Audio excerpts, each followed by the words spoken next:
Ok, y ahí ya se nos está grabando la clase del día de hoy. Bueno, muchachos, para hoy tenemos un tema interesante que vamos a ir viendo, que es todo el tema de la documentación. Y como estuvimos viendo un poco la semana pasada, o como estuvimos conversando la semana pasada al final de la clase, vamos a hacer un ejercicio ahí que nos permita ver cómo se documentan los casos de prueba y demás. Entonces vamos a trabajar en esta primera parte como la teoría, ¿verdad? La base teórica para todo esto. Y vamos a hacer los ejercicios, o quedarán los ejercicios que vamos a estar realizando y analizando para la segunda parte de la clase después del receso. ¿Ok? Bueno, antes de iniciar, nada más, bueno, por ahí les contesté a 3 grupos los correos que me escribieron, ¿verdad? Acerca del proyecto. Entonces, es importante recordarles que de hoy en 8 es la entrega del primer avance, ¿verdad? Entonces, es importante que vayan trabajando en esa primera parte, ¿verdad? De conformidad con cada uno de los proyectos que ustedes escogieron. Y bueno, tener presente eso de la entrega. Yo que voy a hacer es que voy a habilitar para semana 5 una carpeta, ¿verdad? Donde dice avance 1 del proyecto. Entonces, un miembro del grupo, o solo un miembro del grupo, me va a subir el documento. Entonces, yo ese documento lo voy a revisar, lo voy a ver y los voy a estar retroalimentando. ¿Ok? Bueno, no sé si tenemos dudas con la materia anterior hasta el momento. ¿Está todo claro para dar inicio con la clase? ¿Todo bien? Ok, perfecto. Bueno, chicos, entonces como les decía, vamos a hablar un poco hoy acerca de la documentación. Hemos venido hablando sobre lo que es calidad, ¿verdad? Con términos generales, ¿ok? Y hemos tratado de venir aterrizando un poco lo que es la parte de calidad de software como tal. Hoy en día lo que vamos a ver es básicamente cómo vamos a definir nosotros un plan de pruebas o qué debemos de considerar nosotros para un plan de pruebas. Y muy importante, cómo vamos a definir cada uno de los casos de prueba que vamos a ir planteando o vamos a generar dentro de ese plan de pruebas para al final terminar con lo que es la parte del registro de los defectos. ¿Ok? Entonces vamos a ir haciendo como una revisión general de la teoría desde lo macro hasta lo micro, ¿verdad? De forma tal que nos quede claro un poco el proceso ya propiamente de la gestión de las pruebas para posteriormente ponerlo en práctica. Entonces, lo primero que nosotros tenemos que tener claro, ¿verdad? Es la parte de la especificación de requerimientos de software. ¿Por qué arrancamos acá? Muchachos, pregunto, ¿por qué arrancamos con la especificación de requerimientos de software si estamos hablando en lo que es la parte de documentación de pruebas? ¿Por qué creen?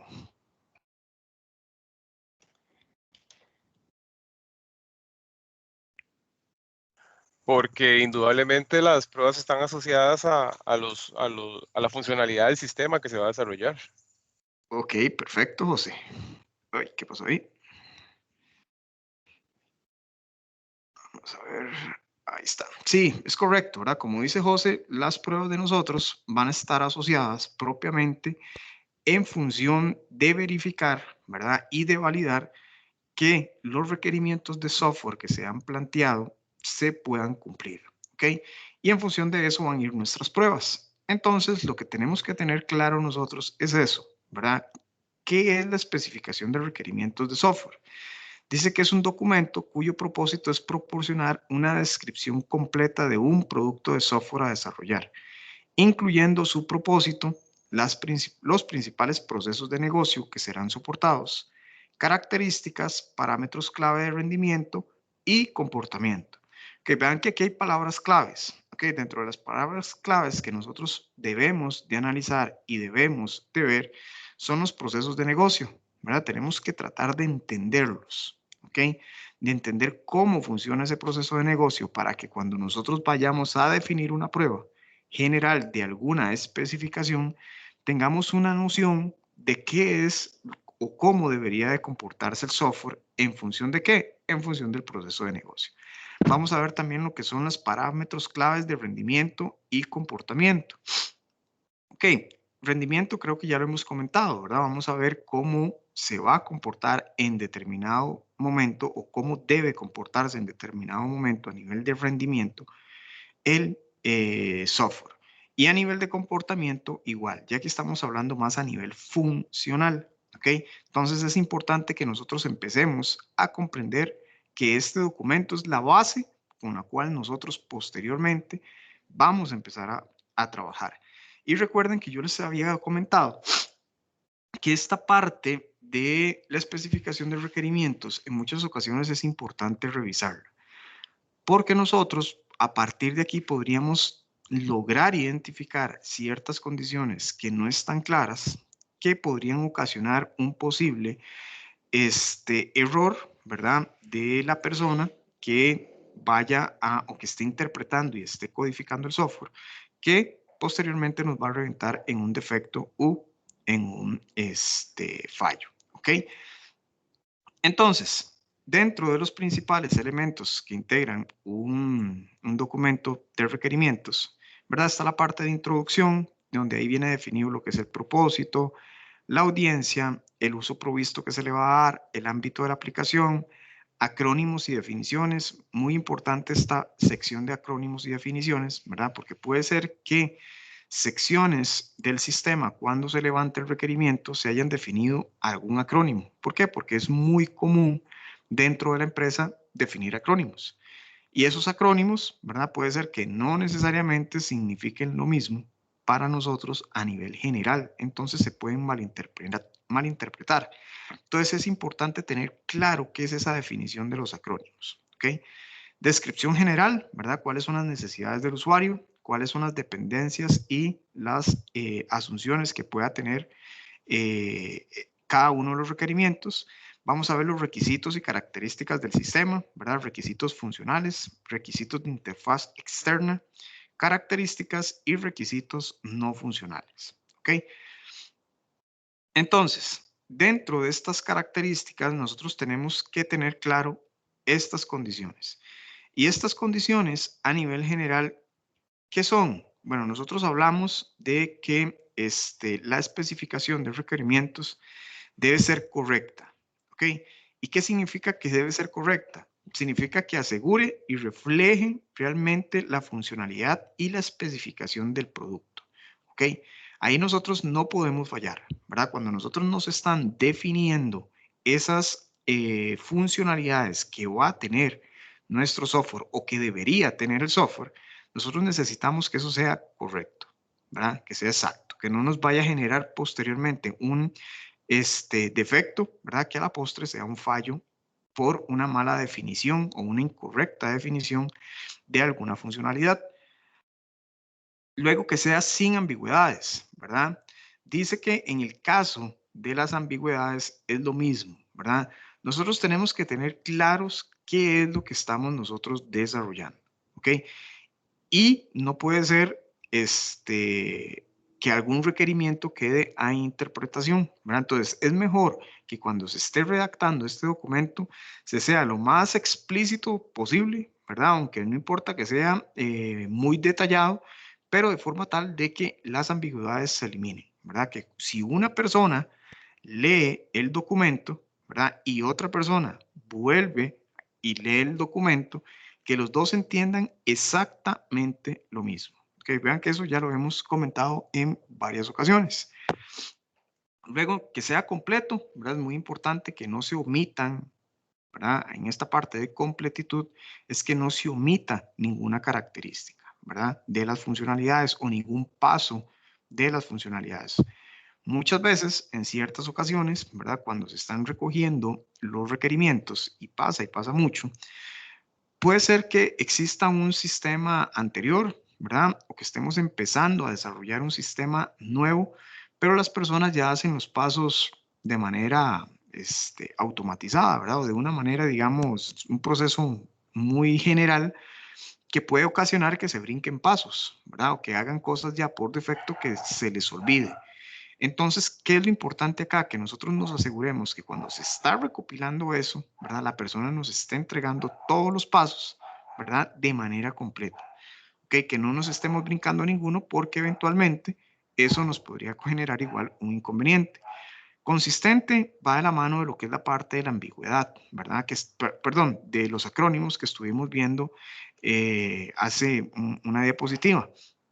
Lo que es la parte consistente, que nosotros tenemos que tener claro cuáles van a ser, por así decirlo, esos acrónimos, ¿verdad? O sea, que todo sea exactamente igual, que si yo estoy utilizando, por decirles algo, para el signo de colones dentro del sistema, si estoy utilizando el signo o si estoy utilizando un acrónimo de CRC, ¿verdad? Que es Colón Costarricense. ¿Ok? Entonces, son cosas que nosotros tenemos que empezar a manejar, ¿verdad? Lo que es la parte de los acrónimos funcionales dentro de nuestro sistema. Entonces, debe ser consistente. Si estoy utilizando un acrónimo en una parte, así tiene que quedar en todo nuestro sistema como tal. Un punto muy importante y que es de mucha ayuda para nuestro proceso de calidad, o cuando tenemos el sombrero de calidad y vamos a empezar a realizar pruebas, es que este documento tenga una clasificación por importancia o por estabilidad a nivel general. ¿Por qué? Porque difícilmente nosotros vamos a tener tiempo, ¿verdad?, de realizarle pruebas a todos los requerimientos de manera exhaustiva, ¿verdad? Pueden haber ciertos requerimientos que nosotros los vemos y nosotros decimos, pues bueno, ese requerimiento le voy a aplicar pruebas, sí, pero de una manera general, ¿verdad? Cuando nosotros vemos que hay requerimientos o hay procesos o hay requerimientos que están amarrados a procesos de negocio críticos, ¿verdad? Y tienen una importancia alta, entonces ahí nosotros debemos de empezar, ¿ok? O por lo menos ahí debemos de destinar una mayor cantidad de tiempo y de esfuerzo hacia esos requerimientos. Entonces así nos sirve a nosotros de alguna manera determinar y empezar a analizar, ¿verdad? Cómo vamos a abarcar o cuál va a ser nuestra estrategia de aplicar las pruebas. Luego viene la parte verificable. Esto a veces se complica un poquito, ¿verdad? Pero nosotros tenemos que tratar de que siempre sea así. Lo que es la parte de verificable es que nosotros tenemos que para cada requerimiento tener el proceso de cómo poderlo verificar. ¿Ok? Entonces, si el sistema, software, ¿verdad?, está realizando un proceso de una suma, ¿verdad? Entonces, probablemente sea muy fácil el poderlo verificar, ¿verdad? Pero si es un sistema que realiza un proceso, ¿verdad?, con alguna base científica de la cual nosotros no conocemos, ¿verdad? Por darles un ejemplo, este sistema que realiza un cálculo de cuánto es el consumo eléctrico de cada uno de los electrodomésticos y bombillos que usted tiene en su casa para poder determinar la cantidad de paneles solares dependiendo de la ubicación geográfica en la que usted esté, ¿verdad?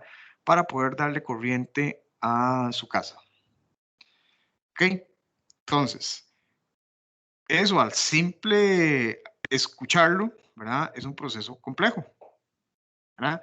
Existe toda una fórmula matemática, ¿verdad?, que le permite a uno agarrar y determinar, ¿verdad?, cuál es la cantidad de consumo eléctrico en kilovatios, ¿ok?, en un mes que determinada casa, edificio, hotel, lo que ustedes quieran, consume, y con base en eso y su ubicación geográfica, ¿verdad?, puede saber cuál es la carga solar que tiene esa zona y poder determinar cuántos paneles solares usted necesita para alimentarlo. Entonces ocupamos esa fórmula matemática, ¿verdad?, para poderla aplicar nosotros, ya sea de algún medio separado, ¿verdad?, o con algún proceso independiente para que cuando nosotros le metemos esa información al sistema y el sistema nos arroje un dato, ¿verdad?, que nos diga, usted ocupa 3 paneles solares de N cantidad o de determinado tamaño, nosotros digamos, ok, sí, el sistema me está arrojando realmente los datos reales, ¿verdad?, o los datos correctos. ¿Por qué? Porque tengo contra qué verificarlo. Entonces, si nosotros estamos desarrollando un software de ese tipo para una empresa, ¿verdad?, la empresa es la que nos tiene que determinar si realmente nosotros estamos metiendo eso y el sistema nos está dando datos correctos. Una forma de verificarlo es, bueno, hey, présteme un estudio que usted ya en algún momento haya realizado, ¿verdad?, y usted determinó cuántos son los paneles solares y yo la información de entrada que le metía a ese sistema, ¿verdad? Entonces, que le metía ese cálculo, entonces lo voy a agarrar y se lo voy a meter al sistema, y en la buena teoría, el sistema debería darme los mismos resultados que en su momento se arrojaron o dieron en ese informe. ¿Ok? Luego, en lo que es la parte que sea modificable, ¿ok? Es importante, ¿verdad? A nivel de estas características de los del documento de requerimientos, ¿ok? Es que se empiece a dejar todo lo que es la manera de, una manera sistemática, ¿ok? Llamémoslo así, que nos permita a nosotros modificar un requerimiento, ¿ok? Y ese está muy amarrado con lo que es la parte de rastreable, de poder nosotros rastrear ese requerimiento. Ok, ¿por qué debe ser de una manera sistemática la modificación de un requerimiento? Cuando nosotros empezamos a analizar los requerimientos y ojalá el sistema ya ha iniciado, ok, cuando nosotros vemos la lista de requerimientos, suele pasar, ¿verdad? Y para los que trabajan o ya trabajan desarrollando, se pueden dar cuenta que van de camino, ¿verdad? Y llegan y les dicen, mira, es que hay que modificar tal requerimiento. Ok, ahora la condición o lo que necesitamos es que haga esto o que adicionalmente haga esto, ¿verdad? Entonces, ahora sí, está bien, modificarlo en papel es muy fácil, ¿verdad? Cámbiale la palabra que usted quiera, agréguele lo que usted quiera, quítele lo que usted quiera. En papel, facilísimo. Si ya empezamos a desarrollar eso, o eso ya estaba desarrollado y estamos en otra parte del sistema, que ¿cómo me va a afectar a mí esa modificación? Por eso tiene que ser sistemática, ¿verdad? Que me permita a mí, ok, si yo cambio este parámetro, si yo cambio esta condición, si yo cambio este requerimiento, ¿cuáles van a ser los módulos que dependen de ese requerimiento? ¿Verdad? Y para eso existen todo un tema de matrices, de matriz RASI que nos permiten a nosotros analizar y ver, ¿verdad? Los requerimientos funcionales o no funcionales a cuál proceso de negocio, ¿verdad? Está asociado, y si estamos hablando de desarrollo ágil, a cuáles son las historias de usuario que eventualmente pueden verse afectadas con ese requerimiento, ¿verdad? O si estamos hablando de metodología tradicional, cuáles son los casos de uso, ¿verdad? Que tienen ese requerimiento asociado, de manera que yo pueda identificar cuáles van a ser los efectos positivos o negativos que yo pueda tener, o las implicaciones que esa modificación pueda tener. ¿Me explico, chicos? Sí, muchachos. ¿Están ahí? Sí, bro. Ok, Sí, profe. perfecto. Sí, bro. Y el tema de rastreable es exactamente lo mismo, ¿verdad? Que nosotros podamos rastrear cuál es el origen, ¿verdad? Que tiene ese requisito, ¿verdad? O ese requerimiento y poderlo rastrear, o sea, cuál es el origen y cuál es la necesidad de ese requerimiento, ¿ok? Porque muchas veces también hay requerimientos que uno los lee y uno dice, puchica, ¿y esto para qué lo quieren? ¿Verdad? Entonces uno tiene que tener también lo que es la parte de la inicialización de ese requerimiento, o sea, cuál proceso de negocio está asociado, ¿verdad? ¿Y por qué es así? ¿Ok? Les cuento un poco. Cuando hace rato de eso, cuando yo empecé a trabajar, no sé si ya les había contado, hace unos años, entré a trabajar para migrar el core de una entidad bancaria. Estábamos migrando todo el core bancario.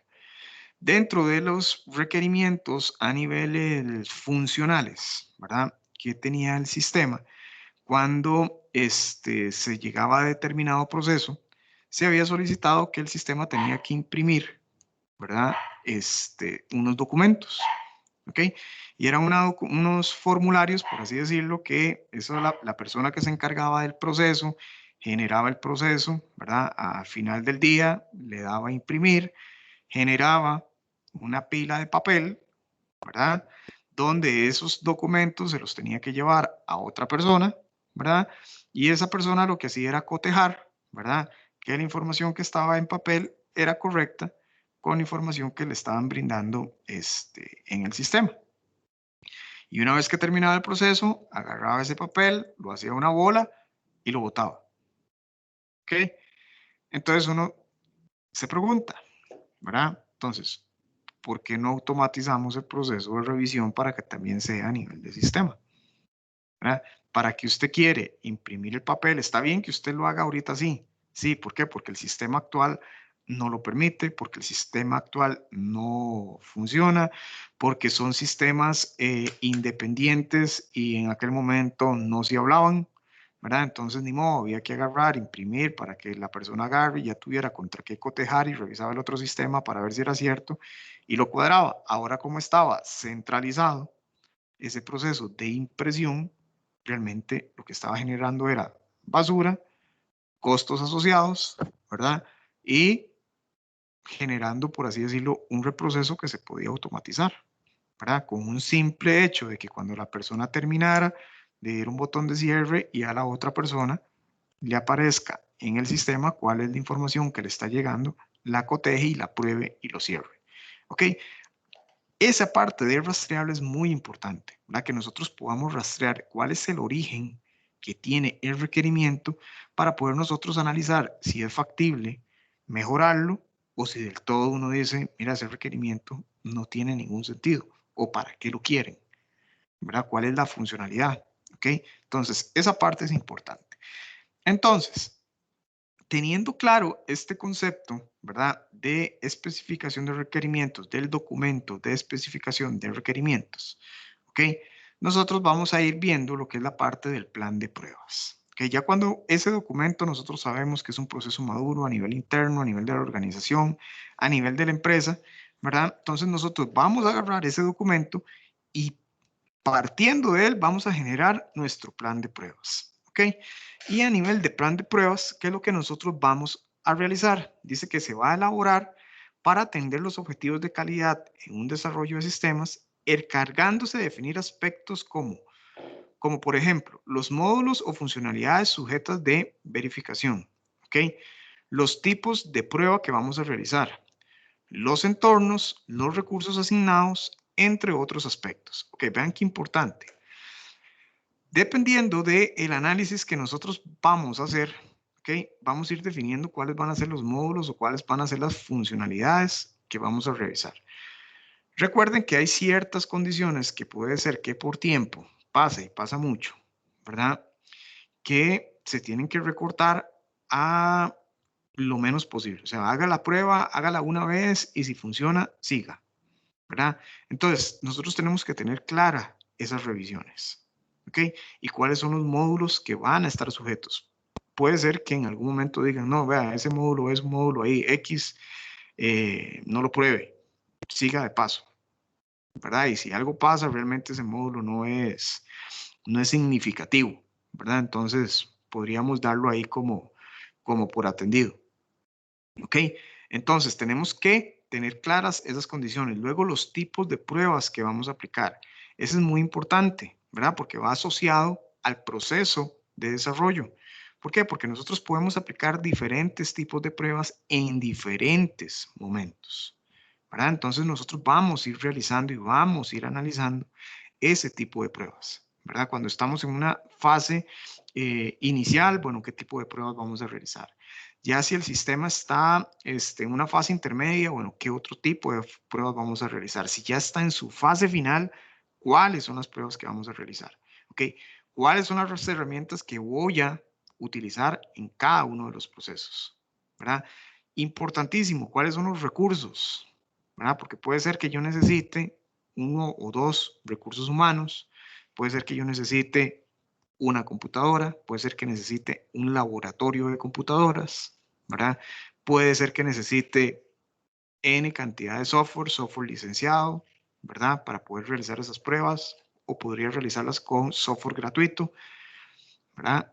Podría ser que por el tipo de proceso necesitemos de una persona especializada que nos ayude a realizar las verificaciones y las validaciones, como es el caso de este sistema de energía que les estaba comentando, ¿verdad?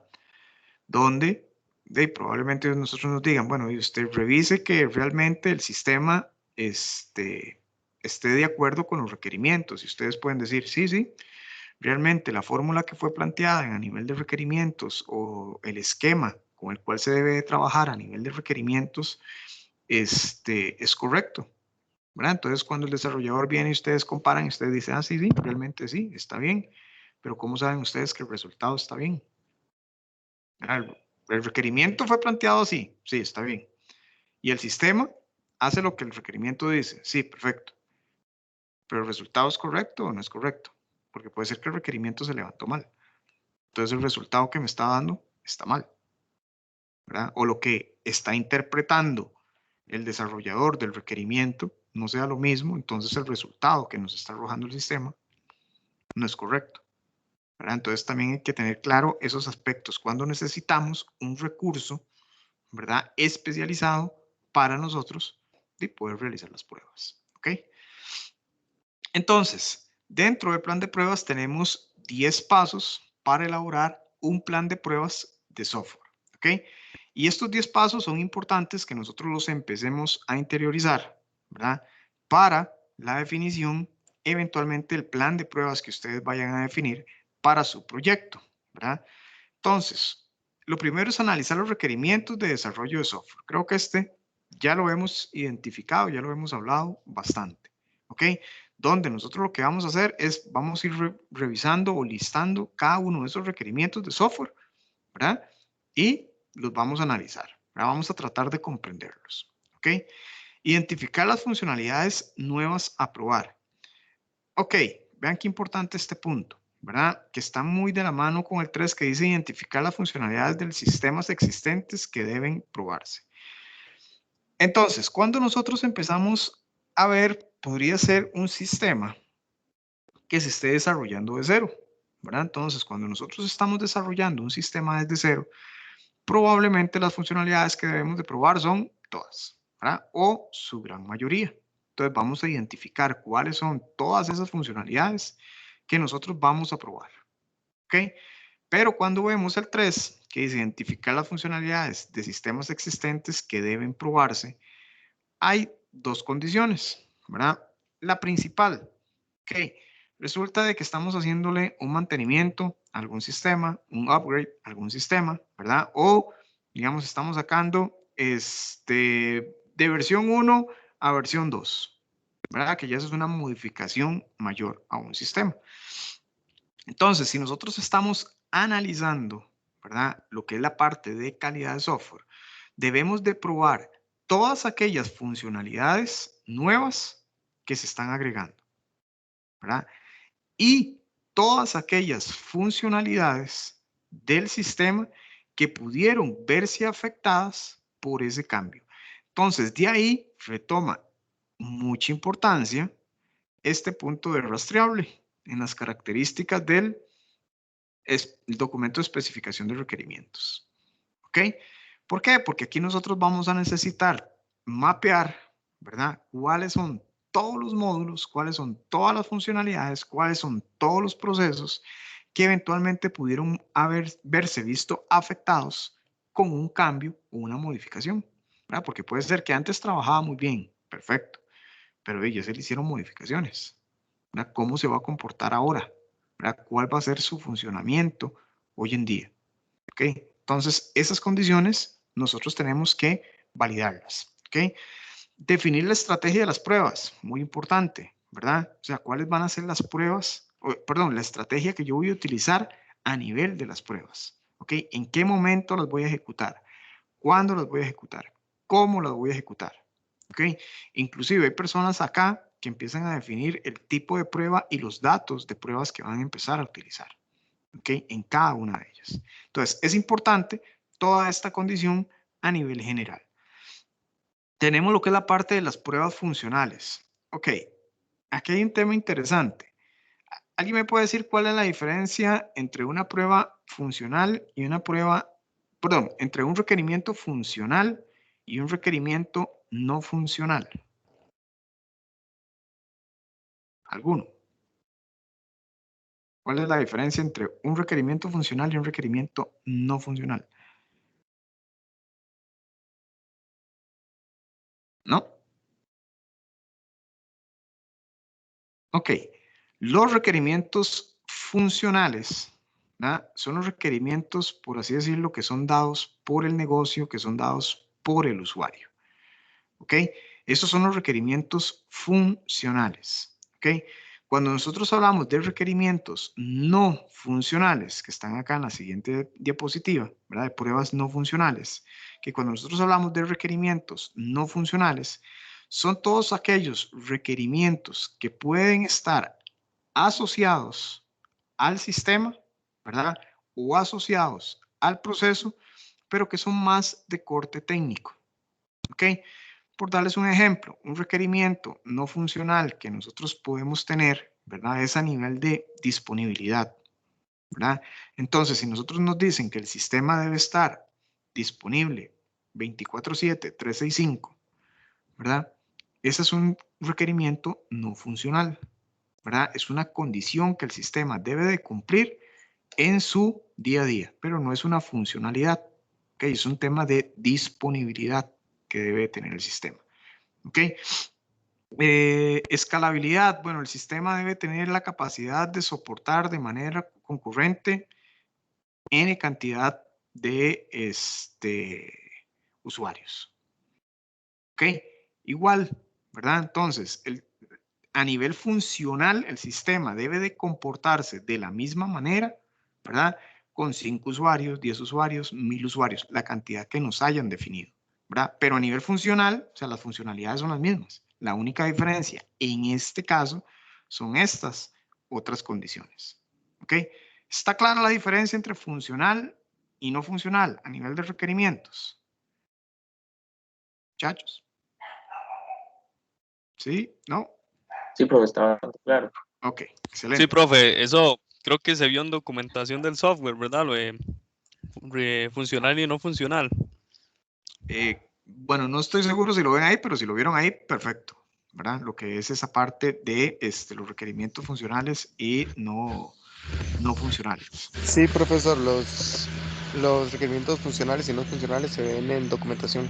Ah, ok, excelente, perfectísimo. Entonces, teniendo claro cuál es la diferencia entre un requerimiento funcional y un requerimiento no funcional, ¿verdad? Entonces nosotros vamos a aplicar esas pruebas, ¿verdad?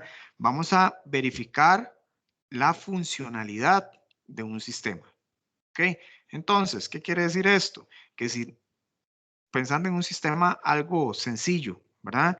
Que si nos pusieron a desarrollar un app de una calculadora, ¿verdad? Entonces, donde nosotros empezamos a ver que la calculadora suma bien, ¿verdad? Resta bien, multiplica bien, hace la división bien, o sea, hace las pruebas básicas bien, que esas son las pruebas funcionales, ¿verdad? Que nosotros vamos a aplicar y nosotros vamos a definir. Entonces, voy a sumar dos números negativos. ¿Cuál es el resultado? Voy a restar dos números negativos. ¿Ok? Voy a multiplicar dos números positivos. O voy a multiplicar un número positivo con uno negativo. O voy a multiplicar dos números negativos, ¿verdad? Igual voy a hacer una división, ¿verdad? Y hago la división normal o hago la división entre cero, ¿verdad? Entonces, ¿cómo empezamos nosotros a realizar las pruebas funcionales de ese sistema, de esa app, ¿verdad? O si es un aplicativo web, ¿ok? Y cuando empezamos a ver nosotros, ¿verdad? ¿Cuáles son las pruebas no funcionales? Si me pidieron que esa calculadora tiene que soportar 100 usuarios concurrentes, ¿verdad? Entonces hago pruebas con 98 usuarios, 99 usuarios, ¿verdad? El funcionamiento debería ser correcto, no se debe de caer, no se debe pegar, el tiempo de respuesta debe ser correcto, ¿verdad? Pero, ¿qué pasa si ya tengo 101 usuarios conectados? ¿Verdad? Bueno, ¿qué sucede con el sistema? ¿Se cae, no se cae, se pega, se vuelve más lento, no trabaja bien, cosa que no debería de pasar, ¿verdad? No, digamos a nivel de resultados, ¿ok? Que con más usuarios no dé la misma cantidad de resultados, en este ejemplo que les estoy poniendo. ¿Ok? Entonces son cosas que nosotros tenemos que empezar a analizar, tenemos que empezar a ver y tener claro cómo vamos a probarlos. Entonces tenemos que analizar cuáles van a ser las pruebas funcionales y las pruebas no funcionales que le vamos a realizar, ¿verdad? Al sistema. Ok, vamos a definir los criterios de inicio, criterios de aceptación y criterios de suspensión de las pruebas. Ok, vean qué importante. Esta definición, ¿verdad?, de los criterios es lo que nos va a permitir a nosotros identificar o determinar, ¿verdad? Si las pruebas que estamos haciendo están bien, ¿verdad? Cómo las estamos ejecutando, la información que estamos utilizando es la correcta, o si están mal, ¿verdad? Entonces, nosotros tenemos que empezar a ver, ¿verdad? Cuáles van a ser todos estos criterios de aceptación. Entonces, nosotros podríamos decir, ok, una tolerancia a fallos, ¿verdad? Que pueda tener el sistema. Entonces, la tolerancia que el sistema pueda tener es de un 1%, ¿verdad? En determinado proceso. Ok, entonces nosotros ya a partir de ahí empezamos a analizar, ¿verdad? Con respecto a la cantidad de pruebas que nosotros le hagamos, que esa cantidad de fallos, ¿verdad? O esa cantidad, sí, de fallos que estemos identificando a producto de diferentes defectos, no me vaya a superar el 1%, ¿verdad? Entonces, si yo aplico 100 pruebas, ¿verdad? El 1% sería una, ¿verdad? O sea, no puedo tener más de una. O yo podría decir el 10%, ¿verdad? Entonces, a partir de ahí, entonces yo digo, si estamos en un rango del 10%, si yo aplico 100 pruebas y el sistema falló, tiene 9 defectos, entonces uno podría decir que está bien, hay que corregirlas, pero se da por aceptado. O definitivamente no, ¿verdad? Con más de un 5% se rechaza el sistema y se devuelve nuevamente para que éste sea valorado y empiecen de nuevo a considerar todas estas condiciones, ¿ok? Entonces, esos son los puntos o los aspectos que nosotros tenemos que tener claro a la hora de definir, lo que es la parte de aceptación y suspensión de las pruebas. Luego vamos a identificar los entornos, los ambientes requeridos. Ok, cuando hablamos de ambientes es dónde vamos a probar, ¿verdad? Recuerden que en algún momento yo les comenté a ustedes la parte de los ambientes. Ok, ¿dónde estoy probando el sistema? ¿En qué ambiente voy a realizar yo la prueba? Voy a probarlo en un Windows 10, ¿verdad? Con Chrome o con Internet Explorer o con Firefox o con Edge, o lo estoy probando en un MacBook, ¿verdad? Con determinado iOS, con Safari, o como es un app, lo estoy probando en un Android, ¿verdad?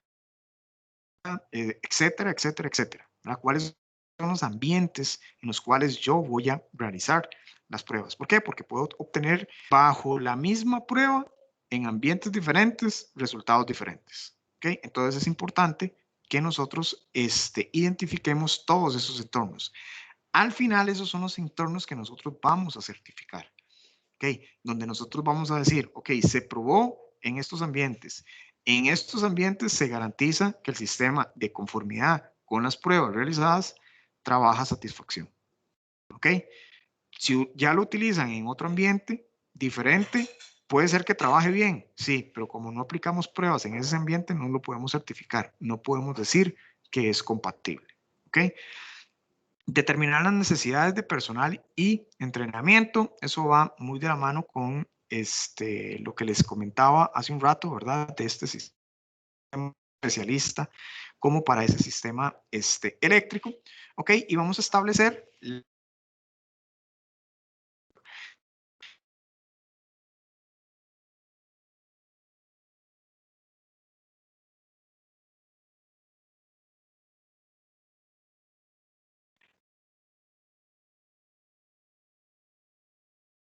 ciertas condiciones o deben de existir ciertas condiciones para poder realizar la prueba.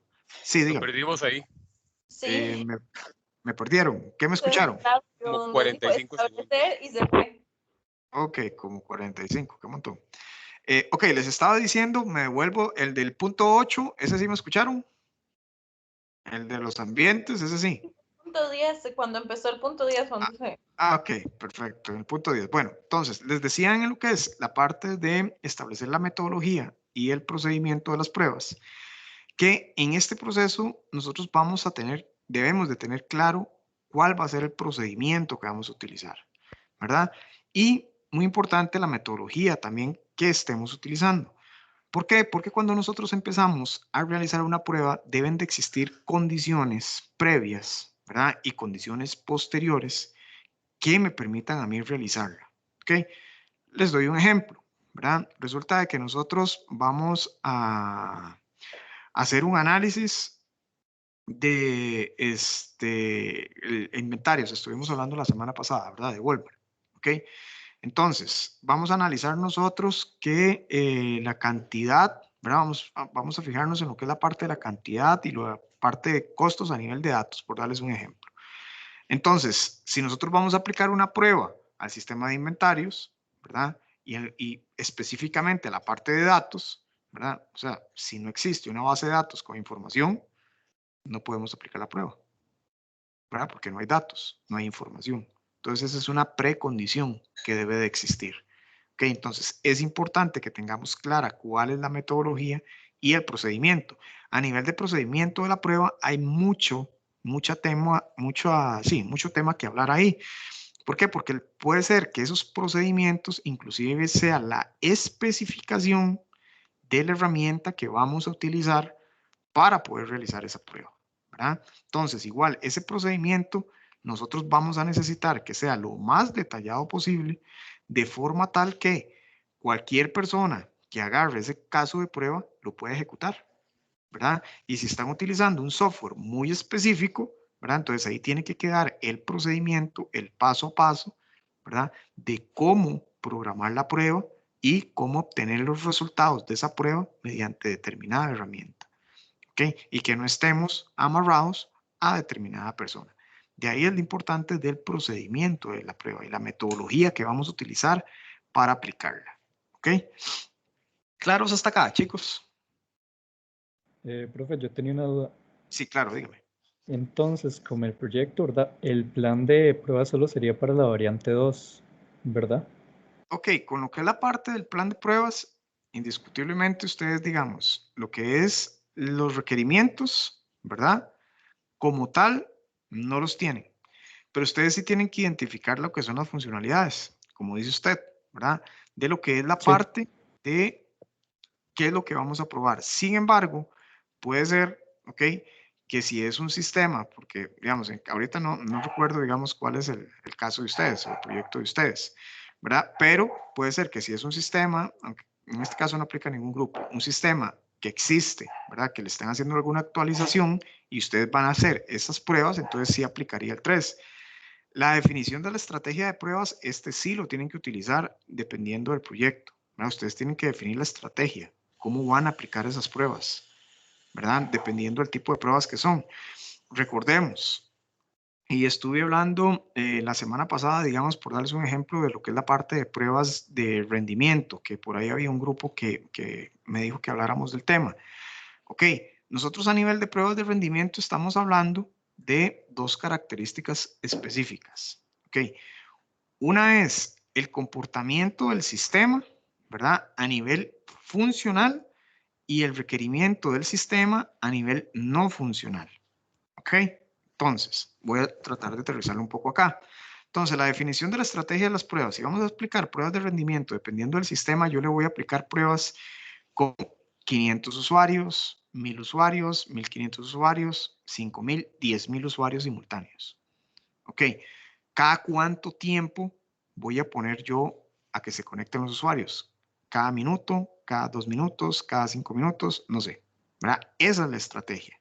Voy a aplicar esas pruebas en la mañana, en la tarde y en la noche, ¿ok? Con la misma cantidad de usuarios para poder tener datos de comparación que me permitan después a mí hacer el análisis. ¿Ok? Ahora sí, estoy haciendo pruebas a nivel de funcionalidad cuando estoy subiendo documentos, cuando estoy descargando documentos, cuando estoy navegando en el sitio, ¿verdad? Y a nivel de no funcionales, ¿cuál es el rendimiento con 1000 usuarios, 10,000 usuarios, 5000 usuarios? En un proceso funcional que es descargue un documento o cargue un documento. ¿Me explico? Sí. Entonces, en ese caso, la variante 2 es necesaria, la variante 4 es necesaria, la variante 5 definitivamente es necesaria, ¿verdad? La variante 6, dependiendo del tipo de prueba que estén ustedes haciendo, es completamente. La 7 como tal, no, porque ustedes no están dando una aceptación o una suspensión de pruebas, pero ahí es donde ustedes van a empezar a documentar la información. ¿Ok? Los entornos tienen que definirlos, ¿verdad? Tienen que definir cuáles van a ser los entornos en los que ustedes están probando el sistema. ¿Ok? Necesidades de personal y entrenamiento, en este caso digamos que no aplica, aunque ustedes van a tener que aprender, ¿verdad? A utilizar la herramienta de software, puesto que tienen que hacerlo con un software. ¿Ok? Y establecer la metodología y el procedimiento definitivamente, ¿verdad? Ustedes tienen que explicar, y es parte del proyecto, cómo funciona la herramienta. No es que lo van a hacer para cada uno de los casos de prueba, pero sí tienen que explicarlo. ¿Ok? Entonces no es solo la 2, ¿verdad? Vea que dependiendo de, son más o menos, pero prácticamente las que no tienen que aplicar más bien son las menos. Sí, muchas gracias, profe. Ok, con gusto. ¿Los demás cómo estamos? ¿Vamos bien? Súper claro, profe. Ok, excelente.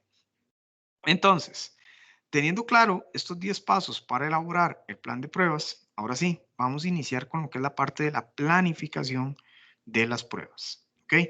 Dentro de esta parte de planificación de las pruebas, ¿verdad? Nosotros vamos a tener la matriz de responsabilidad, ¿verdad?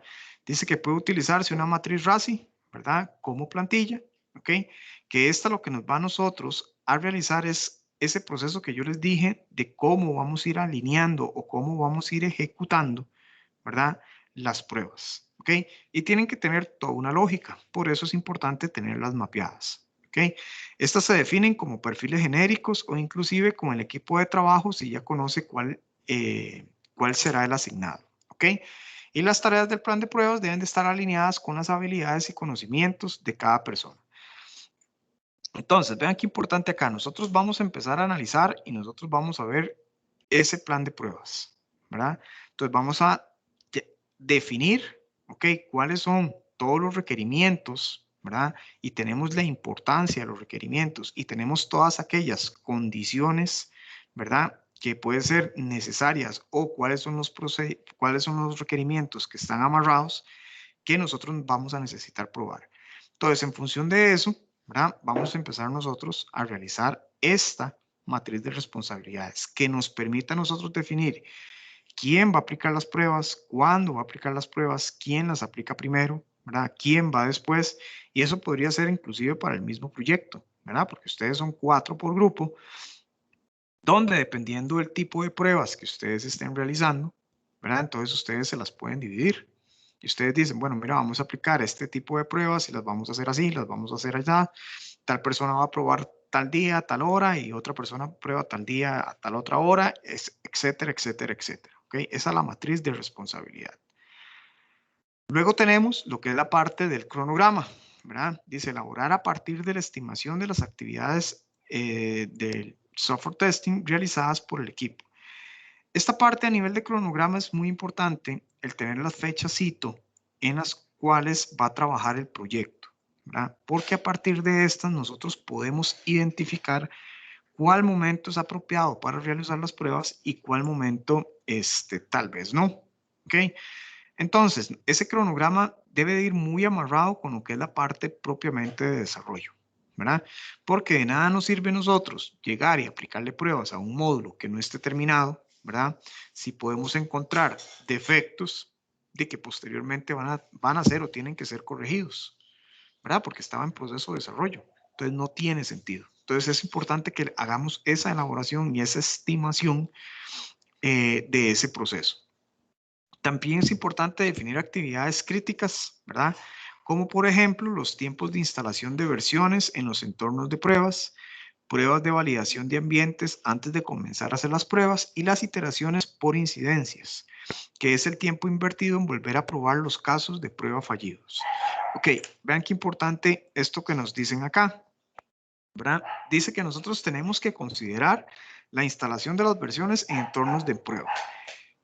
En organizaciones maduras, ¿verdad? O esperaría yo que en la mayoría de las organizaciones deberían de existir 3 ambientes, ¿verdad? Que es el ambiente de desarrollo, el ambiente de pruebas y el ambiente de producción, ¿ok?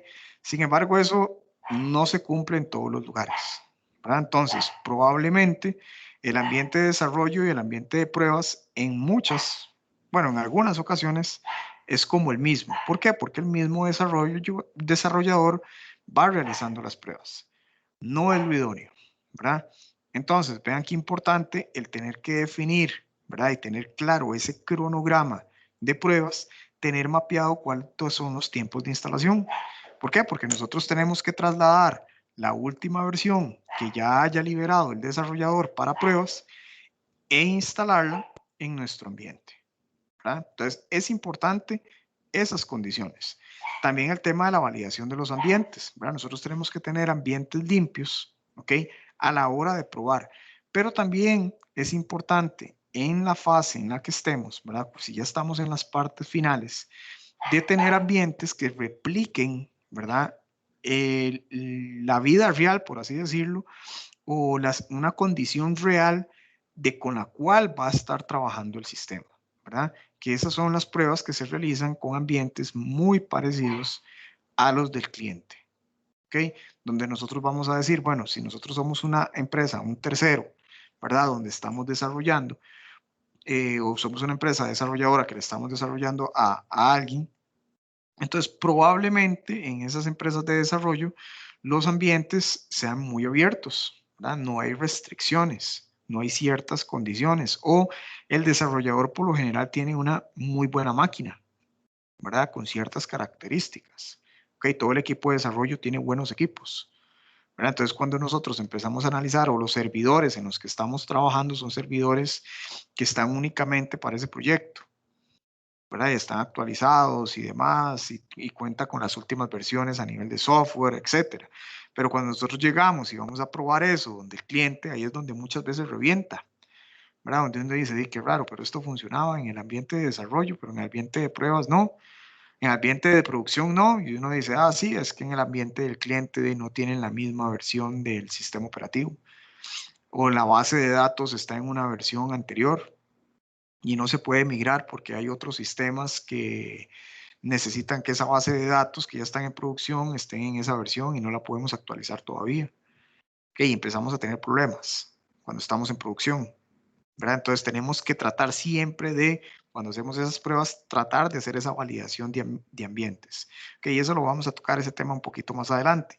Luego también, dentro de ese cronograma es importante la iteración de incidencias. Ok, como dice acá, que es el tiempo invertido en volver a probar los casos de prueba fallidos. Entonces, cuando nosotros aplicamos un caso de prueba y a raíz de ese caso de prueba salió un defecto, ¿verdad? Entonces, ahí sí, viene lo que es el tiempo que nosotros tenemos que realizar nuevamente en la revisión de incidencias, ¿verdad? Donde nosotros decimos, ok, de las pruebas que nosotros hicimos, realizamos, estas 5, ¿verdad? Nos indicaron algún defecto. Entonces, eso se devuelve a desarrollo, ¿verdad? Entonces, desarrollo le decimos, vea muchachos, es que encontramos estos 5 defectos y necesitamos que los corrijan. Entonces llega a desarrollo y dice, ah, sí, ya los corregí. Ah, bueno, excelente. Entonces ustedes vuelven a montar el ambiente de pruebas, ¿verdad? Ya con las correcciones que hizo el equipo de desarrollo y vuelven a probar esos 5, ¿verdad? Y solo prueban esos 5, pregunto. No, profe, me imagino que todo lo relacionado con eso, ¿no? Exactamente, ¿verdad? Es lo que hemos estado hablando. Ok, esos 5 requerimientos que nosotros devolvimos, o esos 5 defectos, ¿verdad? Puede ser que estén relacionados con otros requerimientos. ¿Ok? Entonces, cuando nosotros nos traen de vuelta, no solo probamos, ¿verdad? Esos 5, sí tenemos que validarlos, tenemos que hacer una reinspección, ¿verdad? Entonces volvemos a revisar y puede ser que ya en ese momento funcione, pero ok, espérese un segundo, el fallo que me estaba arrojando puede estar relacionado con otra condición que al haberla corregido, yo no sé si lo otro más bien se arruinó. Entonces tenemos también que volver a validar y todos esos tiempos son tiempos necesarios. Hay veces que no se hace ese proceso, ¿verdad? ¿Por qué? Por falta de tiempo. Estamos claros, ¿verdad? Estamos hablando de un mundo ideal y perfecto, ¿verdad? Que tiene que casi siempre tratar de realizarse por el bien del proyecto, sí. Sin embargo, dependiendo de las estructuras organizativas, no. Y es ahí donde cuando nosotros cogemos el sombrero de QA, que tenemos que hacer ver la importancia de esto, ¿verdad? La importancia de cómo un fallo o un posible defecto me vaya a generar a mí un fallo que puede ser que a la postre me salga más caro. Yo no sé si yo les conté a ustedes lo que pasó, nos pasó con un sistema de facturación electrónica. Ya se los conté, ¿no?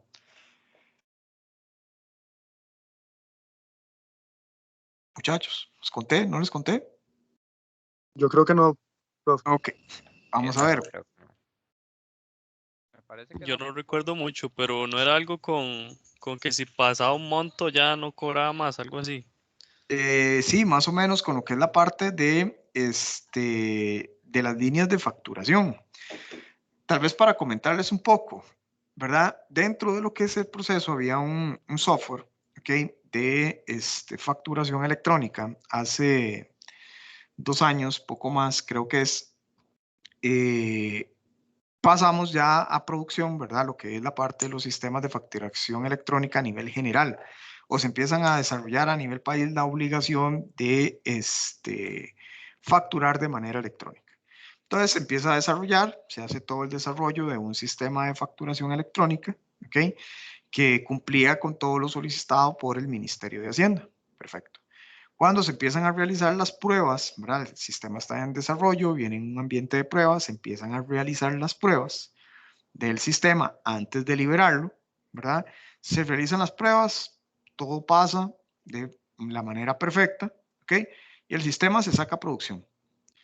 Unos días después de que el sistema sale a producción, viene un reporte, ¿verdad? De un error o de un fallo del sistema propiamente del usuario.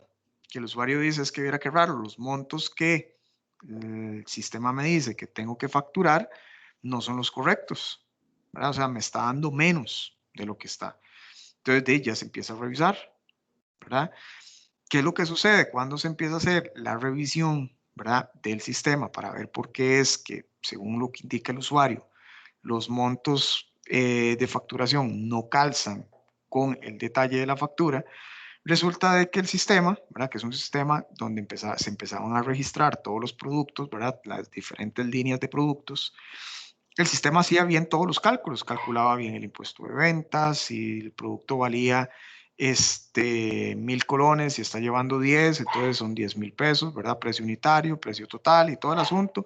Línea por línea, el sistema trabajaba bien, pero el total de la factura era el que estaba dando inconvenientes, ¿verdad? Pero no era siempre el caso, ¿verdad? Uno dice, ¿por qué lo detectan hasta ahorita, ¿verdad? Si el sistema tiene 3 días, 4 días de estar funcionando. Resulta que el problema se presentaba con el sistema después de la línea 23, ¿verdad? Cuando un cliente llevaba 5 productos, ¿verdad? La factura salía perfecta, ¿verdad? El sistema hacía, ¿verdad? 5 líneas nada más, no importaba la cantidad porque si eran solo 5 líneas, entonces si se está llevando de un producto 20 unidades a 1.000, 20.000 y eran 5 líneas, el sistema calculaba impuestos, calculaba el total, todo perfecto. Si llevaba 20 productos, igual. Si ya el cliente llevaba más de 23 productos, ¿verdad? Entonces ya llevaba 24 o 25, aunque en el detalle de la factura sí decía, ¿verdad? Lo que es la cantidad de las líneas y línea por línea, el precio unitario y el precio total en función de la cantidad eran correctos, la suma era errónea. ¿Por qué? Porque dentro del campo de la suma solo se le puso, ¿verdad? Que sumara las primeras 23 filas. O sea, de la fila 24 en adelante, aunque en el detalle se seguían incluyendo, ¿verdad? El total no las consideraba. Y ahí era donde estaba el defecto del sistema, ¿verdad? Cuando se empieza a revisar, ¿verdad? De dónde sale, cuando se empieza a ver, ¿verdad? Se determina que en algún momento, cuando se empiezan a hacer las pruebas para no probar, ¿verdad? Con 1.000 o con 5.000 productos, entonces nada más le cambiaron el for a 23 y empezaron a meter líneas. Cuando terminan, ¿verdad? De hacer las pruebas y demás, ¿ok? No cambiaron esa condición, ¿verdad? Y se quedó con 23. ¿Ok? Entonces ahí tenemos un defecto que estaba ya en producción, ¿verdad? Entonces, y eso puede ser que fue un error a nivel de pruebas, ¿verdad? Que cuando se estuvieron realizando las pruebas, no se consideró eso. ¿Ok? Y puede ser que al principio no tuviéramos inconvenientes. ¿Por qué? Porque nunca hubo una facturación de más de 25. de 23 líneas, perdón. Entonces nunca hubo ese inconveniente. Ok, ¿cómo vamos hasta ahí, chicos? Bien. Sí, profe. Ok, Sí, bro. perfecto. Entonces, continuando por acá, dentro de esta parte del cronograma, que es importante, toda esta parte de definición y de lo que es la parte de las incidencias, es importante también nosotros tener la que son las partes de las premisas, ¿verdad? Que son las condiciones que se deben cumplir para que el cronograma sea realizable, ¿ok? Se determina a partir de la documentación de entornos y los de requisitos de personal, ¿verdad? Dice, por ejemplo, disponibilidad de ciertos entornos, disponibilidad de las personas con algún conocimiento técnico, la metodología que se va a utilizar, etcétera. Que tenemos que empezar a revisar y empezar a ver todo este tema de las premisas. Entonces, una vez que tenemos esto, vamos a identificar los riesgos y definir los planes de respuesta. ¿Ok? Chicos, regálenme un segundito nada más para ir a traer un vaso de agua. Ya regreso.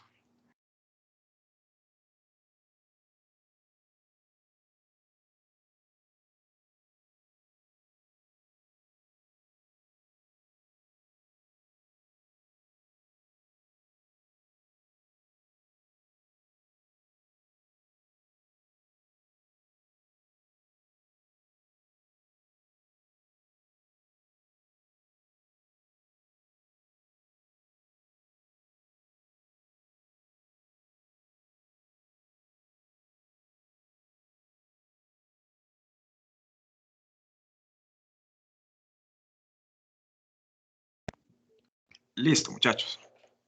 Ok, en esta parte de identificar los riesgos y definir los planes de respuesta, ¿qué es lo que nosotros vamos a hacer? Ok, dice, los riesgos por lo general están vinculados con factores como posibles dificultades en la disponibilidad de entornos, pruebas que dependen de factores externos al proyecto y la organización, disponibilidad de personal con conocimientos especializados en alguna herramienta o en la funcionalidad específica que están desarrollando, dependencias con otros proyectos, posibilidad de que alguna premisa no se cumpla. Ok, nosotros cuando estamos realizando la definición de o la identificación de los riesgos antes de realizar las pruebas, tenemos que prever, ¿verdad? ¿Cuál va a ser nuestra estrategia para que si dicha condición se presenta, no nos vaya a afectar? ¿Ok? Entonces, si resulta de que nosotros tenemos que vamos a realizar tal prueba en tal fecha, ¿verdad? Y previo a eso necesitamos tener el entorno de pruebas habilitado y no lo tenemos, ¿verdad? El riesgo es que no lo tengamos. Entonces, ¿cuál va a ser nuestro plan para mitigar ese riesgo? ¿Verdad?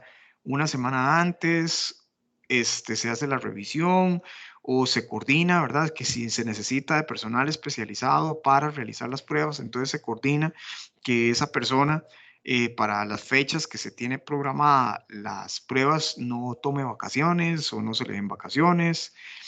¿Qué pasa si esa persona se enferma, ¿verdad? Si existe otra persona que eventualmente lo pueda suplir con los mismos conocimientos, ¿verdad? Tenemos que hacer todo un plan de mitigación de riesgos, ¿verdad? Teniendo claro cuáles son las posibles condiciones que puedan a nosotros afectarnos a la hora de la ejecución como tal, ¿ok? Y luego llegamos propiamente a lo que es la estrategia de la prueba, ¿ok? Esta estrategia de la prueba, ¿qué es? ¿Verdad? Nosotros lo que vamos a definir, ¿verdad? O lo que vamos a empezar a ver ya es describir el enfoque, ¿ok? Entonces, dice, vamos a describir el enfoque y los objetivos generales de las tareas de prueba. Incluye las fases de unidad o pruebas unitarias, ¿verdad? Vamos a ver lo que es la parte de integración y las pruebas de sistema, ¿ok? O bien, si son pruebas de funcionamiento, ¿verdad? De rendimiento, de carga, de tensión que se deben realizar. Ok, acá es donde nosotros empezamos a ver cómo vamos a ir definiendo esa estrategia. Por lo general, las pruebas siempre se realizan, como dicen, de adentro hacia afuera, o de lo más básico, ¿verdad? Hacia lo más complejo. Ok, entonces, ¿qué es lo que nosotros tenemos? Tenemos que ir realizando las pruebas, o en un primer nivel serían las pruebas unitarias, ¿verdad? Que esas pruebas están basadas más que todo a nivel de código, donde nosotros lo que vamos a empezar a definir es quién las va a realizar. Puede ser que esas se las deleguemos, ¿verdad? Al mismo desarrollador, ¿verdad? Que el desarrollador, conforme va chorreando código, conforme se va generando la codificación del sistema, el mismo desarrollador, ¿verdad? Va a ir documentando o va a ir realizando de manera automatizada, ¿verdad? Porque hay software que nos permite hacer esto, lo que, es lo que son las pruebas unitarias, ¿ok? Cuando vamos viendo las pruebas de integración, de funcionalidades, ¿verdad? Donde yo termino un módulo, tengo otro módulo y voy a integrarlos, ¿verdad? O a nivel funcionales dentro del mismo sistema, a nivel de métodos y demás, también podríamos de alguna manera delegárselo, ¿verdad? Al mismo desarrollador. O podríamos ya nosotros definir una estrategia, ¿verdad? De cómo voy a yo realizar esas pruebas de integración y las pruebas de sistema. ¿Verdad? Ya cuando estamos hablando de pruebas de sistema, pruebas de caja blanca, pruebas de caja negra, ¿verdad? Que nosotros empecemos a realizarle a los sistemas. Y luego ya vienen las pruebas, ¿verdad? Que están, por así decirlo, hacia el final, ¿verdad? Entonces, esa es la estrategia que nosotros vamos a ir definiendo. Entonces, con base en esto, tenemos que tener claro las herramientas y las técnicas, ¿verdad? Los criterios de satisfacción, ¿ok? Y determinación que se van a utilizar, los requerimientos de recursos que se vean afectados por consideraciones especiales o si tienen implicaciones a nivel de planificación. Y muy importante lo que es la información que se contiene, ¿ok? Entonces, vamos a ir viendo lo que es la parte de elementos o módulos a probar, lo que son funcionalidades no cubiertas. Vean qué importante, ¿verdad? Creo que de estas no hemos hablado mucho. Hay unas pruebas que son las pruebas de recorrido, ¿verdad? Las pruebas de recorrido nos permiten a nosotros identificar, ¿ok? ¿Cuáles son las secciones de código que eventualmente no han sido probadas, ¿verdad? Entonces, nosotros podemos tener dos tipos, ¿verdad? De funcionalidades no cubiertas, ¿ok? Una es que por su ejecución sí estamos aplicando pruebas, ¿verdad? Y se está detectando, ¿ok? Que el sistema por alguna razón nunca pasa por determinado ciclo o por determinadas líneas de código. ¿Ok? Entonces ahí podríamos nosotros decir que esa parte no se está probando y se debe de revisar. O funcionalidades no cubiertas, podríamos también nosotros de entender como cuáles van a ser aquellos requerimientos, aquellas funcionalidades que del todo no se van a probar, ¿verdad? Por un tema de tiempo, por diferentes condiciones que ustedes tengamos ahí. Riesgos, vamos a tener la identificación, la evaluación y la mitigación, ¿verdad? La identificación es cuáles son los riesgos que me van a afectar.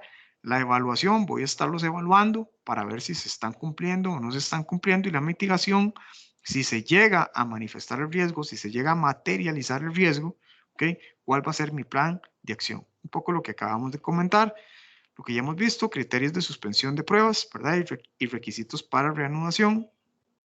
El enfoque o la estrategia de las pruebas y la planificación de componentes de proyectos a nivel de recursos de hardware y de software. ¿Ok? Entonces, aterrizando con lo que es la parte de los casos de prueba propiamente. ¿Ok? Y es con lo que vamos a estar trabajando en la segunda hora. Vamos a conversar un poquito de cómo irlos documentando. Vean que ya hablamos un poco de lo que es propiamente el plan de pruebas, ¿verdad? Y todas las condiciones, todas las características que éste debe de tener. Pero cuando aterrizamos ya en lo que son los casos de prueba, ¿okay? Donde yo voy a empezar a definir, ahora sí, cómo voy a aplicar las pruebas en determinado momento, donde yo ya sé cuál es el módulo que voy a probar, donde yo ya tengo claro qué es lo que necesito para probarlo, ¿verdad? Ya sé en qué fechas lo voy a probar, etcétera, etcétera, etcétera. Voy a definir entonces mi caso de prueba, ¿ok? O los casos de prueba que yo necesite. Entonces, ciertas condiciones o ciertas características, ¿ok? Según ISTQB, dice que un conjunto, que los casos de prueba son un conjunto de valores de entrada, precondiciones de ejecución, resultados esperados, postcondiciones de ejecución. desarrollados por un objetivo particular, ¿ok? De condiciones de prueba, tal como para ejercer una ruta de un programa en particular o para verificar el cumplimiento de un requisito específico, ¿ok? Entonces, vean qué importante acá, ¿ok? Esto lo vamos a segregar un poco. Dice que es un conjunto de valores de entrada, ¿verdad? O sea, nosotros necesitamos valores de entrada que vamos a necesitar probar. ¿En función de qué? En función de los requerimientos. Entonces, si nosotros tenemos un campo, ¿verdad? Que es de tipo numérico, perdón, me adelanté, chicos, que es de tipo numérico, entonces podría ser que cuando empecemos a definir los casos de prueba, definitivamente vamos a definir un caso de prueba que me permita a mí validar que su funcionamiento sea solo para números. ¿Verdad? Si son números enteros positivos, entonces números enteros positivos, ¿verdad? O si estamos empezando a generar ciertas precondiciones de su ejecución, ¿verdad? Entonces uno puede decir, ok, bueno, es que si yo voy a analizar determinada condición, ¿qué es lo que debe de existir antes? ¿Verdad? ¿Qué debe de pasar antes? ¿Ok? Para que cuando yo realice la prueba, la prueba pueda funcionar. ¿Ok? Resultados esperados, perfectísimo, ¿verdad? Entonces, ¿cuáles son los resultados que yo espero obtener con esa prueba? Entonces, si yo estoy realizándole pruebas a un app de calculadora, ¿verdad? Entonces, si yo agarro y hice una calculadora en base 10, entonces yo digo que 1 más 1, ¿verdad? Entonces el resultado debería de ser 2, ¿verdad? Esos son los resultados esperados. ¿Cuál sería la postcondición en ese caso? Que me diga que el resultado es 2, ¿verdad? Que se cumpla. ¿Ok? Si yo digo que divida 10 o 8 entre 0, ¿verdad? Entonces, ¿cuál sería el resultado esperado? Que arroje un mensaje de error que diga que la división entre 0 no existe, ¿verdad? Y la postcondición, ¿cuál sería? Que lo vuelva a tirar, ¿verdad? O que le diga, defina un nuevo divisor, ¿verdad? Para ese número. ¿Ok? Esas son como las postcondiciones. ¿Ok? Entonces, todas estas características que nos definen acá es lo que nosotros vamos a plasmar o debemos de tener en lo que son nuestros casos de prueba. Entonces, dentro de los principales campos que se encuentran en un caso de prueba son los siguientes, ¿ok? Estos son los principales, vamos a trabajar con un par más, ¿ok? Sin embargo, les voy a explicar un poco esto, ¿ok? Dice, identificador, que todo caso de prueba debe de tener un identificador, ¿ok? Ese identificador es la codificación o el código que se empieza a trabajar para los casos de prueba. En las empresas, ¿verdad? Hay codificaciones o hay identificadores diferentes, ¿verdad? Por darles un ejemplo, un identificador podría ser CP, ¿verdad? De caso de prueba, guión, y le ponen ahí, no sé, unas iniciales del proyecto, ¿verdad? Guión 01, ¿verdad? O pueden poner las iniciales del proyecto, guión CP de caso de prueba, guión 001, ¿verdad? Entonces es el proyecto tal, caso de prueba 1, el código 001, ¿verdad? Entonces digamos que es un sistema, no sé, de vacaciones. Entonces ponen VAC de vacaciones, guión CP, guión 01. Y si ya tienen el caso de prueba 50, VAC-CP-050. Entonces es el caso 50, caso de prueba 50 del sistema de vacaciones. ¿Ok? Ese es el identificador que nosotros vamos a ir analizando o vamos a ir manejando. ¿Ok? Luego tenemos el nombre del caso de prueba. ¿Ok? Vean qué importante. Los casos de prueba tienen que tener un nombre o tienen que tener un título. ¿Ok? Importante. Los nombres de los casos de prueba o los títulos que le vayamos a definir nosotros a ese caso de prueba siempre se redactan en positivo. ¿Ok? Nosotros nunca suponemos un error, ¿verdad? Entonces, o un defecto. Nosotros siempre vamos a redactar en positivo. Entonces, es un caso de prueba, validar la funcionalidad de suma de la calculadora. O validación de la funcionalidad de resta de la calculadora. Profe, ¿Ok? pero si Sí. uno tiene que validar mensajes de error o hacer pruebas negativas, ¿cómo lo manejaría entonces? Ok, el nombre, por eso es que casi siempre tiene que manejarse en positivo. ¿Verdad? Entonces, digamos, dígame uno, para ver si lo podemos poner en positivo. Mensaje error o que falle porque metió caracteres inválidos en contraseña.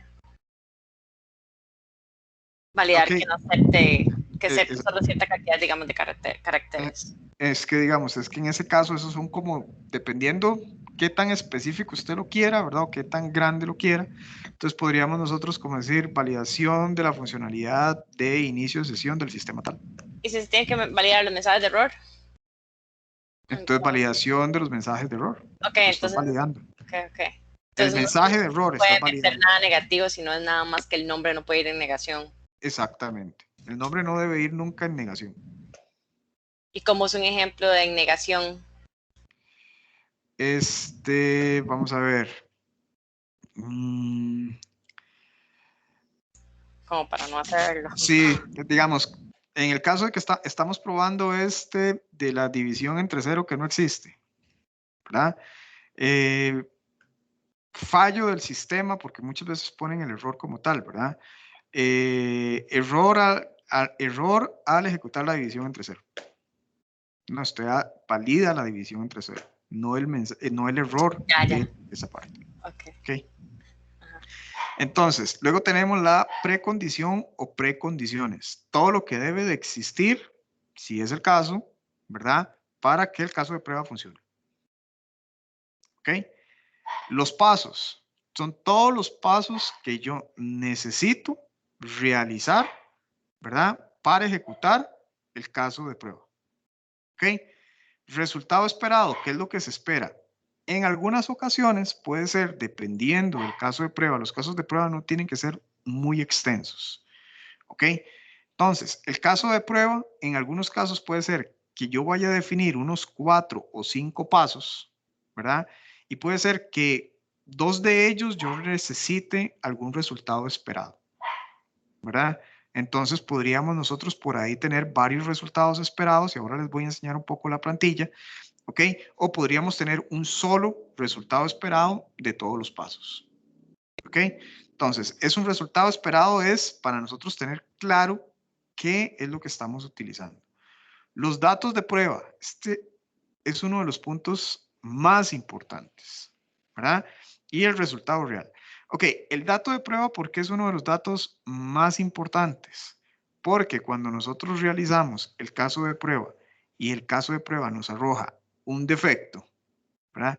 Nosotros cuando vamos a devolver eso a la parte de desarrollo, lo ideal es decirle, vea, yo probé con esto, ¿ok?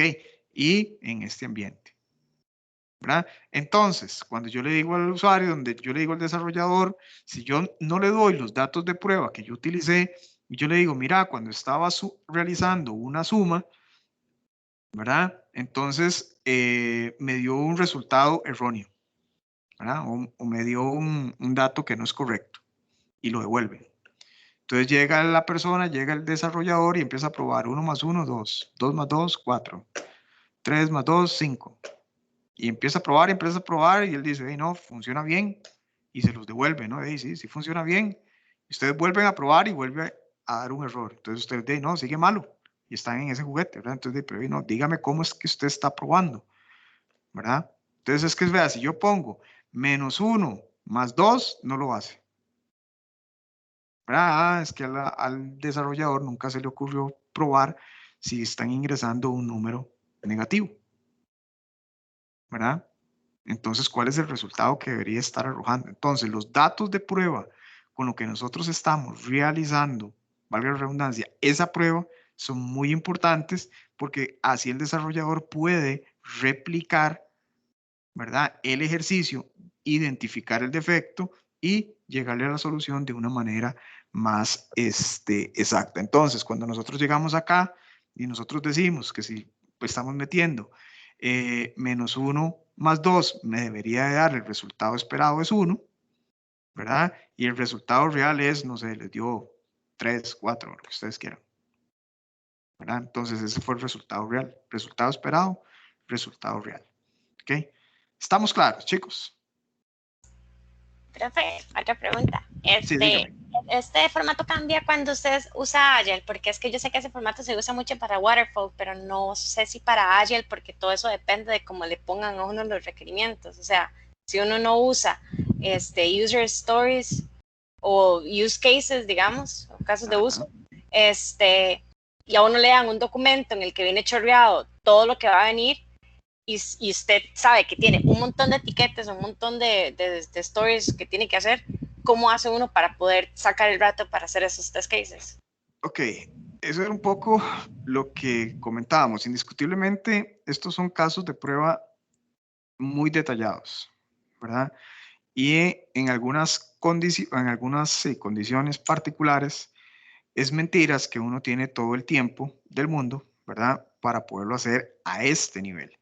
Ese es mundo ideal, ¿verdad? No es la realidad, que es un poco lo que les comentaba anteriormente. Ok. ¿Qué es lo que uno trata de realizar? En este caso es cuando nosotros tenemos la priorización de los riesgos, de los requerimientos, es tratar de llevar los requerimientos críticos a este nivel. Y hay otros requerimientos que indiscutiblemente no los vas a poder probar así, ¿verdad? Sino que se le hace una prueba general a nivel funcional, ¿verdad? Donde uno analiza el proceso completo, ¿verdad? Que se esté cumpliendo, pero no podemos entrar, por decirte algo, en este detalle. Ahora comentabas un poco que es parte del ejercicio que vamos a realizar, digamos, cuando estamos manejando pruebas de un inicio de sesión, ¿verdad? Es necesario que cuando estés realizando pruebas de un inicio de sesión, trabajes con un formulario muy parecido a este, Karen, porque eso le va a dar a uno ciertas condiciones a nivel de documentación que nos van a permitir aterrizar de una manera más rápida. Uno juega mucho, ¿verdad? Con también los esquemas, ¿verdad? Probablemente cuando uno define el caso de prueba y estamos contratiempo, ¿verdad? Y tenemos el equipo contratiempo, entonces uno le dice al equipo, empiece a probar, ¿verdad? Y no es lo mejor, ojo, ¿verdad? La teoría no nos dice eso, sin embargo en la práctica pasa y pasa mucho, ¿verdad? Es que cuando empiezan a probar, se documenta un caso de prueba y se le meten varios datos, ¿verdad? Si no falla, deje solo documentado uno y siga. Ok, si falla, ¿verdad? Si usted encuentra un valor con el cual falló, ahí sí vas a tener que detenerte y montar toda la documentación de ese caso de prueba de manera detallada para poder registrar el defecto. No sé si me explico.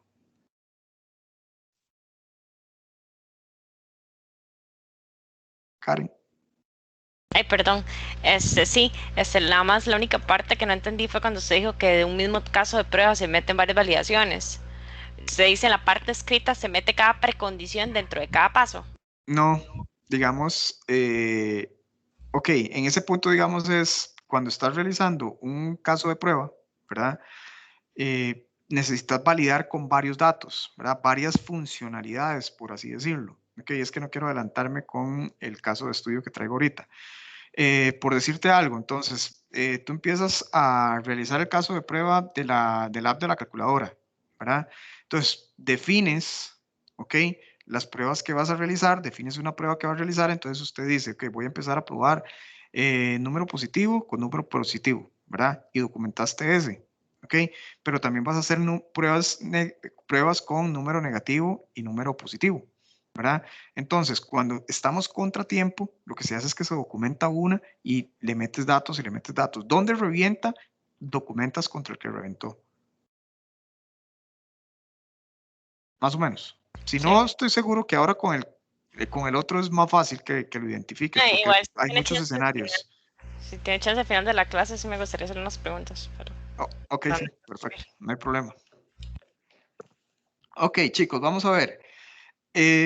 Y tal vez estas consultas que hace Karen ahorita las vamos a aterrizar un poco más con el ejercicio que traigo precisamente para este tema de documentación. Ok, entonces vamos a hacer el receso en este momento y vamos a ver necesito hacer una llamada y creo que me voy a extender un par de minutos. Les voy a dar 20 minutos esta vez de receso, ¿ok? Y nos conectamos a las 7:50, ¿ok? Entonces hacemos un break por hoy de 20 minutos y nos conectamos nuevamente a las 7:50 y regresamos con la práctica. Listo, profe. Eso es. Perfecto.